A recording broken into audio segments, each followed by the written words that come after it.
Hello everyone, welcome to our channel. आज की class में हम कोऑर्डिनेशन कंपाउंड जो सीरीज हमने स्टार्ट कर रखी है उसका एक बहुत ही अच्छा टॉपिक स्टार्ट कर रहे हैं आगे का। सबसे पहले हमने वर्नर थ्योरी के बारे में पढ़ लिया था। आज की जो क्लास है उसमें हम आइसोमेरिज्म के बारे में पढ़ेंगे। आइसोमेरिज्म इन कोऑर्डिनेशन कंपाउंड्स या कोऑर्डिनेशन कॉम्प्लेक्स में जो आइसोमेरिज्म किस तरीके से शो की जाती है, किस तरीके से बताई जाती है, उसके बारे में पढ़ेंगे। और उसमें सबसे पहले हम पढ़ेंगे स्ट्रक्चरल आइसोमेरिज्म क्या होती है उसके बारे में। तो सबसे पहले हम थोड़ा सा ये देख लेते हैं जो आइसोमेरिज्म होती है वो होती क्या है। ठीक है, आइसोमेरिज्म तो आपको पता होगा दो या दो से ज्यादा ऐसी स्पीसीज जिनका मॉलिक्यूलर फॉर्मूला और मॉलिक्यूलर वेट तो सेम होता है, लेकिन उनकी फिजिकल और केमिकल प्रॉपर्टीज क्या होती है, डिफरेंट होती हैं। तो हम सीधा लिख देते हैं दो या दो से ज्यादा स्पीसीज होती है, उनका molecular formula and molecular weight तो क्या होता है, same, but different chemical and physical properties. Chemical and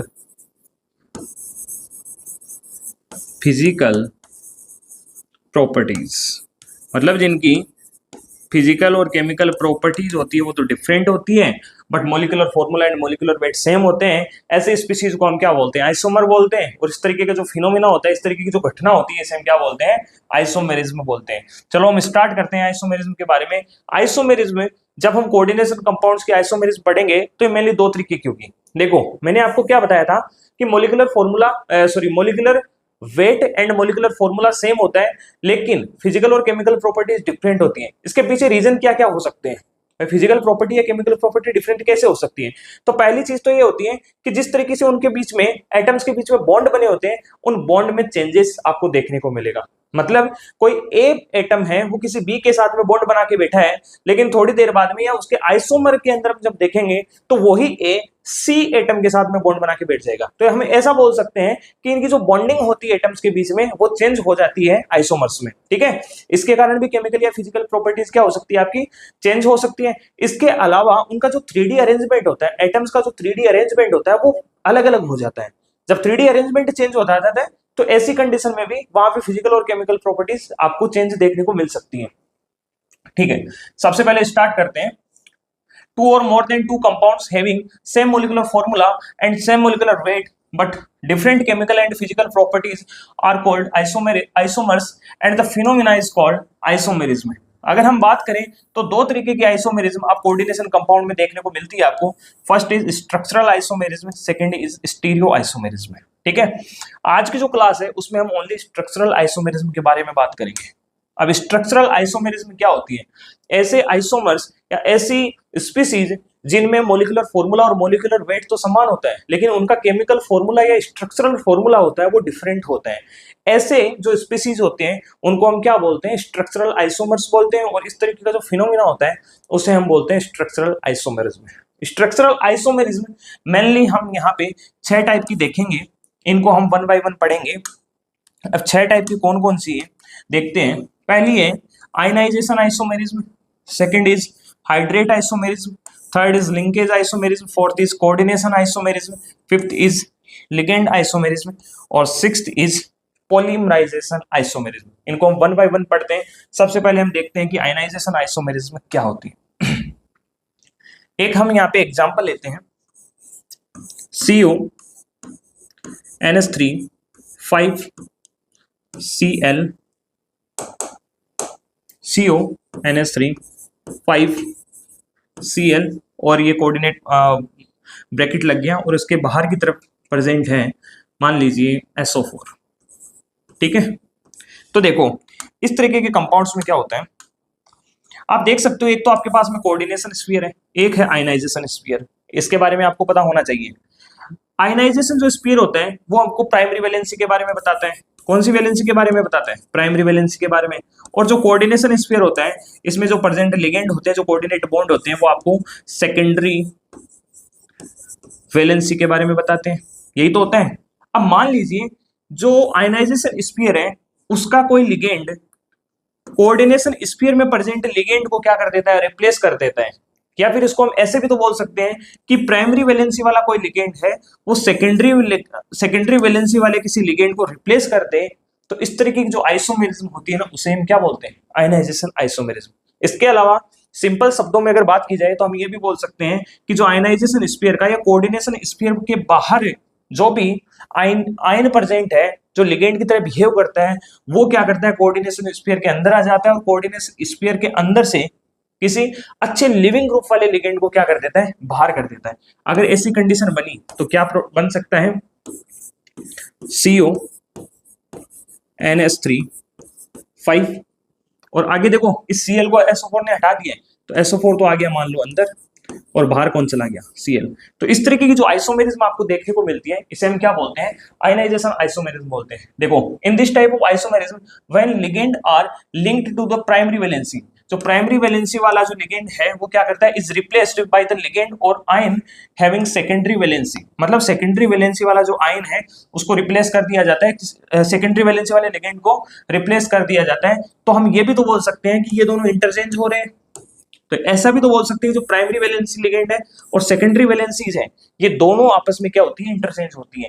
तो that means the primary and secondary valencies are mutually exchange हो रही है। तो इस तरीके की जो आइसोमेरिज्म होती है उसे हम क्या बोलते हैं, आयनाइजेशन आइसोमेरिज्म बोलते हैं।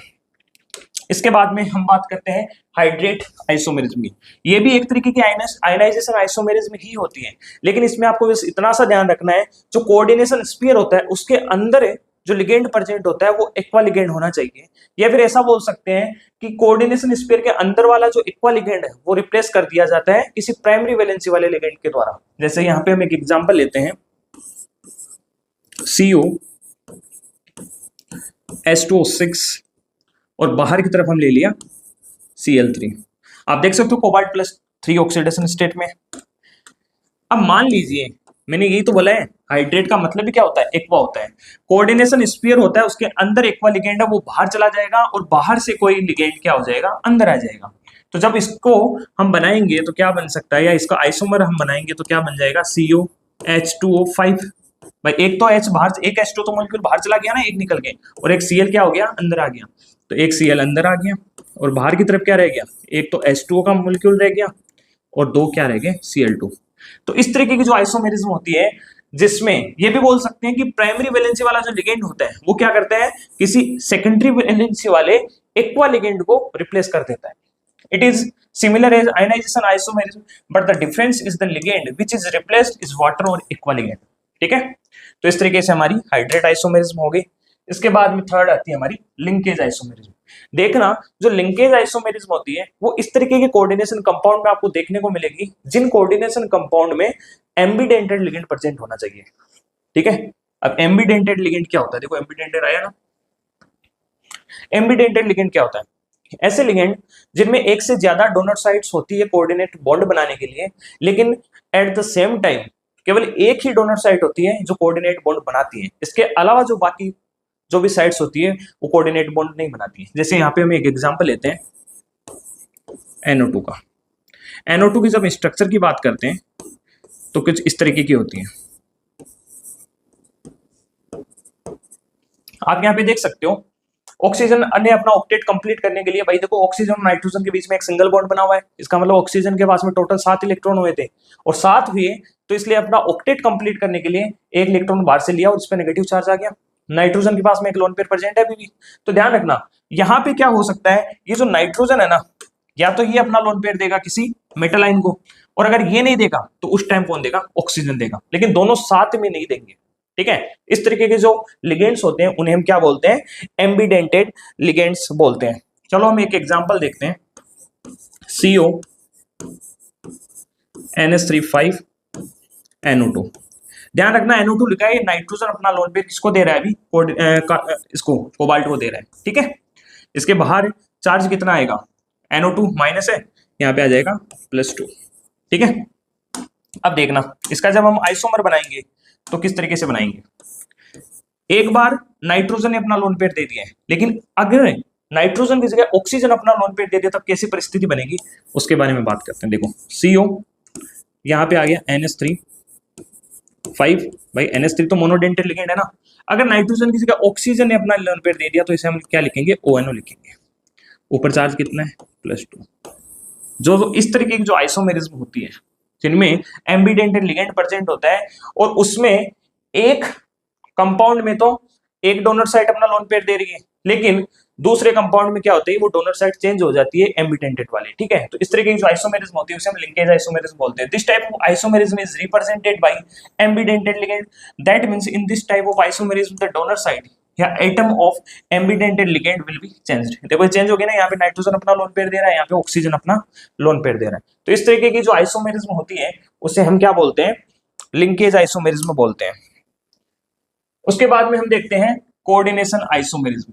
तो जो कोऑर्डिनेशन आइसोमेरिज्म होती है वो इस तरीके के कंपाउंड्स में देखने को मिलती है जहां पे आपको कैटायनिक कॉम्प्लेक्स और एनायनिक कॉम्प्लेक्स साथ में दिखेगा किसी भी कोऑर्डिनेशन कॉम्प्लेक्स में। मतलब आपको दो कॉम्प्लेक्स मिलेंगे किसी भी कोऑर्डिनेशन कंपाउंड में, एक कैटायनिक होगा एक एनायनिक होगा, ठीक है। जैसे हम यहाँ पे एक एग्जांपल की बात करते हैं, CO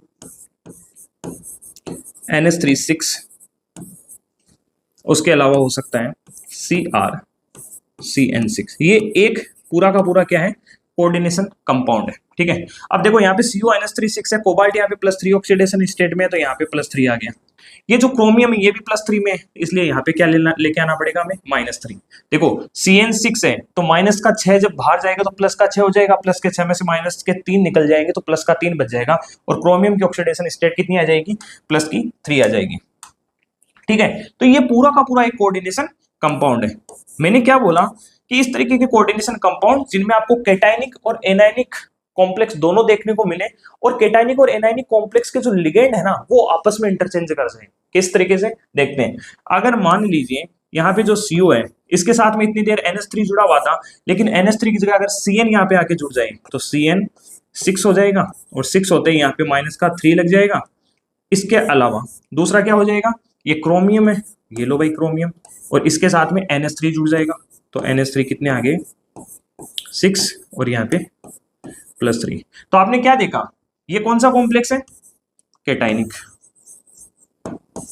कैटायनिक कॉम्प्लेक्स, ठीक है। और ये कौन सा कॉम्प्लेक्स है, एनायनिक। मतलब जिस कॉम्प्लेक्स के ऊपर जो चार्ज होता है उसके अकॉर्डिंग बताई जाती है, इस पे नेगेटिव चार्ज है ऊपर तो इसे हम क्या बोलेंगे, एनायनिक कॉम्प्लेक्स, एनायनिक कॉम्प्लेक्स। तो कैटायनिक और एनायनिक कॉम्प्लेक्स में जो लिगेंड्स होते हैं उनका इंटरचेंज हो जाना और इससे जो आइसोमर बनते हैं उसे हम क्या बोलते हैं, coordination isomerism. In this type of isomerism the coordination compound have both cationic and anionic complex and the ligands are interchange in the both cationic and anionic complex to form isomers, ठीक है। तो ये आपकी हो गई 4th number की। उसके बाद में हम बात करते हैं लिगेंड आइसोमेरिज्म। लिगेंड आइसोमेरिज्म क्या होता है, in this type of isomerism one of the ligand present in the complex compound itself so structural isomerism is called ligand isomerism। मतलब आपके पास में कोई कोऑर्डिनेशन कंपाउंड है और उसमें जो लिगेंड प्रेजेंट है ना उस लिगेंड के अंदर खुद में क्या मिल रही है, आपको स्ट्रक्चरल आइसोमेरिज्म देखने को मिलती है। जैसे कुछ लिगेंड्स होते हैं, जैसे इसमें हम एक लिगेंड की बात करते हैं एग्जांपल के तौर पे। मान लीजिए एक लिगेंड है CH2 NH2 CH2 CHNH2, ठीक है। इसको हम क्या बोल सकते हैं, देखो ये CH2 होता है ना, इसे हम मिथाइल बोलते हैं, तो ये क्या हो जाएगा, ट्राइमिथाइलिन डाइएमीन, ठीक है, ट्राइमिथाइलिन डाइएमीन।